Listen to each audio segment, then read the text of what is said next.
সবাই আমরা খুবই ক্লান্ত হাঁটতে হাঁটতে রাস্তায়।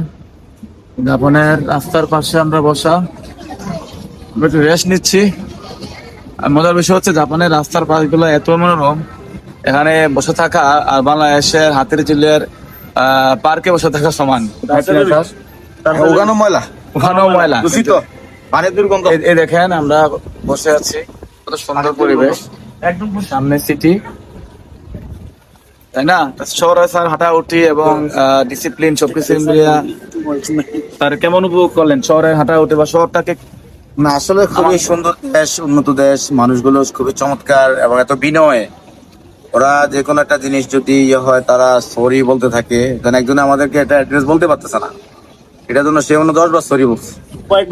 ঢাকা সিটির সাথে এই ওসাকা সিটির কম্পেয়ারটা কিভাবে করবেন? আহারে কিসের সাথে কি? আসলে আমাদের দেশটা তো আসলে যা ডেভেলপ হয়েছে, কিন্তু আমাদের মেনটেনেন্স নাই। একটা রাস্তার 70% দখল করে রাখে, 30% জায়গাতে গাড়ি চলে।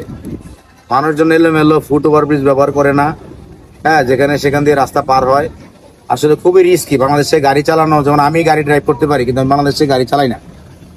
আমার কাছে যথেষ্ট রিস্ক লাগে। মনোযোগ কেউ লাভ দিয়ে এসে আমার গাড়ির সামনে পড়বো, একটা সিএনজি এসে মারিয়া দিব, একটা রিক্সা সামনে চলে আসবে।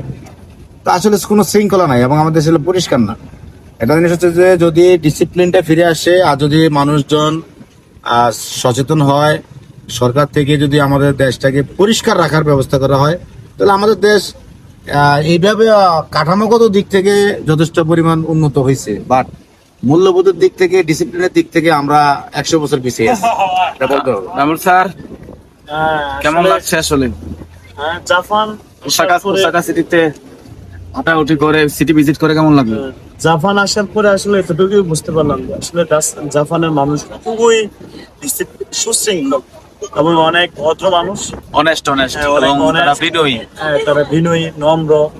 হ্যাঁ, আমাদের তুলনায় অনেক হিংসা, তারপরে ভুল করলে ক্ষমা না চাওয়ার মতো একঘেয়েমি ভাব নাই। না, না, ওরা ভুল করার আগেই ক্ষমা চায়। ভুল হচ্ছে আমাদের, আমরা ধাক্কা খাইছি, ওরা সরি বলে। আমাকে আমরা যদি কারোর সাথে ধাক্কা খাই, ধাক্কা দিলাম আমি, সরি বলছে সে। আর আমাদের এখানে যে আমাকে ধাক্কা দিচ্ছে, মানে যদি আমি সরি না বলি, সে আমাকে আর উল্টো ধমক দিবে। হয়তো দেখা যাবে সে কোনো একটা জায়গায় সহসভাপতি, হ্যাঁ, তাহলে আমরা আরো পেছে পড়ে যাবো। পেছে পড়ে যাবো। ওর মামা খালা আবার অমুক দলের পরিচিত চিনো, আমার মামা কি জানো, আমার বাবা কে জানো, এগুলোই চলে। আর এখানে সব চলে না। খুব ভালো লাগলো, সব মিলিয়ে আমরা একটু রেস্ট নিচ্ছি, তার সাথে আপনাদের সঙ্গে একটু ফিলিং শেয়ার করে এলাম। বাবা।